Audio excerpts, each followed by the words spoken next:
Pawai ogoh-ogoh yang digelar saat pengerupukan sehari menjelang Hari Raya Suci Nyepi sangat ditunggu-tunggu seketeruna di Bali. Sudah 2 tahun terakhir, Hari Suci Nyepi digelar tanpa kemeriahan arak-arakan ogoh-ogoh. Di tengah melandainya kasus dan cakupan vaksinasi telah menyasar anak usia 6 hingga 11 tahun, harapan untuk menggelar pawai ogoh-ogoh saat malam pengerupukan makin besar. Ditanya terkait kebijakan yang akan dikeluarkan, Wali Kota Denpasar Igusti Ngurah Jaya Negara mengatakan saat ini pihaknya masih tetap tunduk pada keputusan pusat. Ada Inmendagri nomor 66 tahun 2021 yang akan berlaku hingga 4 Januari.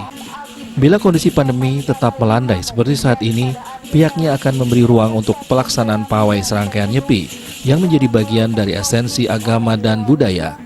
Ia mengisyaratkan ada pengaturan secara khusus. Terkait pelaksanaannya, pihaknya juga akan berkoordinasi dengan Majelis Madya Desa Adat serta seluruh desa adat di Denpasar. Sementara Bendesa Madya Majelis Desa Adat Kota Denpasar, Ana Agung Ketut Sudiana yang dikonfirmasi mengatakan pihaknya akan menggelar rapat untuk mengeluarkan SE pedoman pawai ogoh-ogoh jika nanti penyelenggaraannya diizinkan.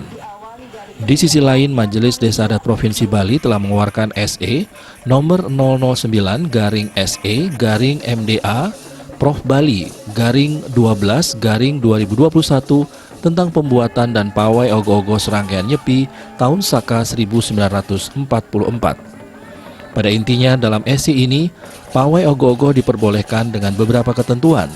Syarat-syarat itu diantaranya adalah peserta dibatasi maksimal 50 orang dan harus mendapat izin dari bendesa adat setempat. Asmara Putra, Bali Pos melaporkan.